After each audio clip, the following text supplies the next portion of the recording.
Şerife'nin örgü dünyasına hoş geldiniz. Bugün sizlere bir ters bir düz lastik örgü kullanmayı sevenler için bir lastik modeli göstermek istiyorum. Aynı bildiğiniz bir ters bir düz lastik ama daha muntazam, daha hoş duran bir lastik modeli. Her türlü örgülerde kullanabilirsiniz. Hazır örgüyü andıran bir görünümü var.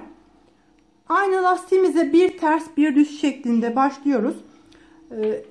Örgünün her iki kenarına da aynı ilmeğin gelerek daha düzgün görünmesi için tekli sayılarda başlamanızı tavsiye ederim. Ben ilmeklerimi hazırladım. 19 ilmek hazırladım.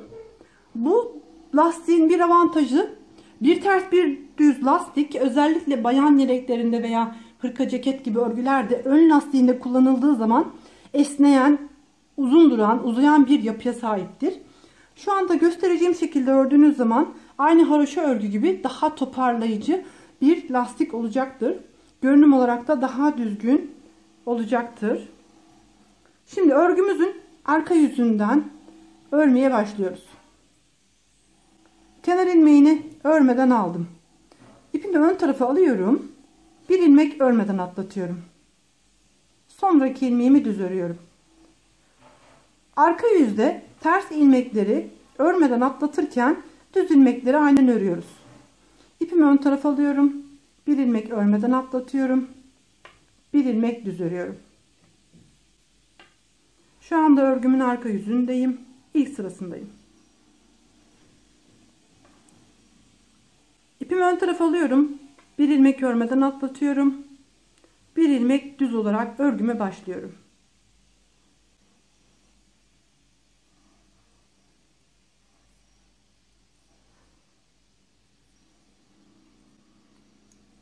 Örgümün ön yüzündeyim. İkinci sırasındayım. Örgümüz ön yüze gelindiği zaman ben kenar ilmeklerini örmeden alıyorum. Burada örmeden atlattığımız ilmeğimiz var. Bu ilmeği ön yüzden girerek yönünü çevirerek düz örüyorum. Sonra iki ilmeğimi ters. Bu sırada bir ters bir düz şeklinde ilmeklerimizin tamamını örüyoruz. Düz ilmekleri arka yüzü örmeden atlattığım için yönü çevrilmiş durumda. Bu yüzden yönünü düzelterek örüyorum.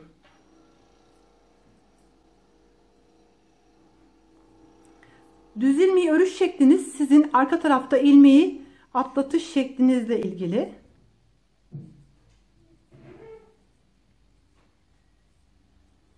Ön yüzde bildiğimiz bir düz bir ters lastik şeklinde modelimizi örüyoruz.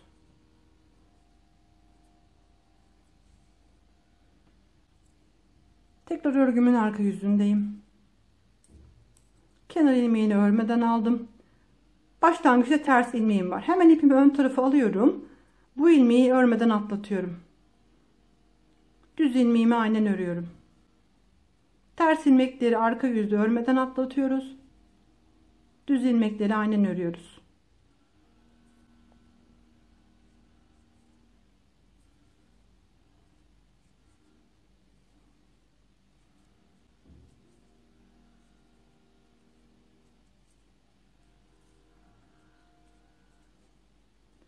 Bu sırada ilmeği atlatırken aradaki atlattığımız ilmek, atladığımız ip sayesinde modelimiz hem toparlayan bir yapıya sahip oluyor hem de bir ilmek örmeden atladığımız için boyu da çok uzayarak devam etmiyor.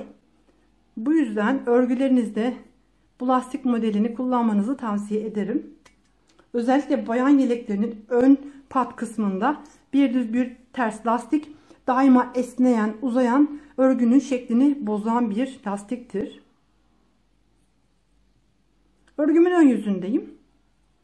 Ön yüzde ilmeklerimi bir düz bir ters şeklinde hiç atlamadan hepsini örüyorum.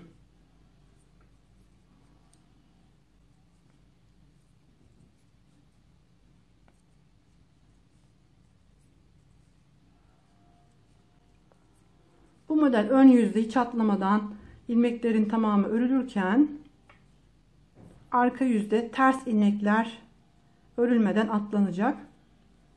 Bu lastik modeliyle ben sizlere V yakanın nasıl yapıldığını göstermiştim.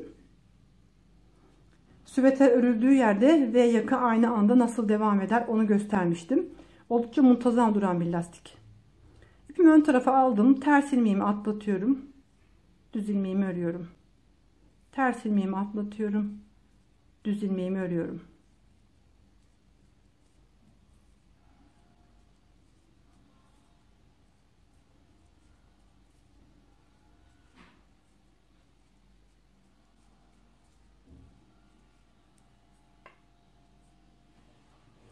Arka taraftan ipimizi atlatarak devam ettiğimiz için çift lastiği andıran bir kalınlığı var. Bu şekilde devam ediyoruz. Ön yüzde hepsini tamamen örüyoruz. Arka yüzde ise ters ilmekleri örmeden atlatıyoruz. 3 numaralı şiş ile bu parçayı çalıştım. Bakın hem kenar kısımları oldukça muntazam, çok düzgün devam ediyor. Hem de lastiğin kendi oldukça toparlayan bir yapıya sahip.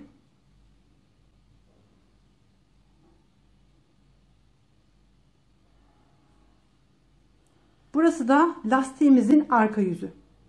Lastiğimizin her iki tarafı aynı görünüme sahip değil. Arka yüzünün görünümü bu şekilde. Burası da ön yüzünün görünümü.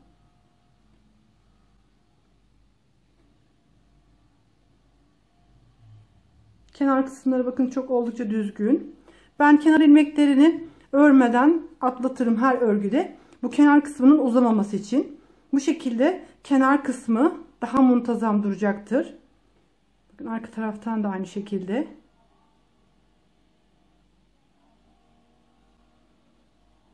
Her iki kenar kısmı da aynı görünüme sahip. Oldukça düzgün bir lastik modeli oldu. Özellikle boyunluk, bere, kaşkol gibi örgülerde toparlayan, daha kalın dokulu bir lastik modeli olduğu için tercih edebilirsiniz. Yapmayı düşünen herkese kolay gelsin.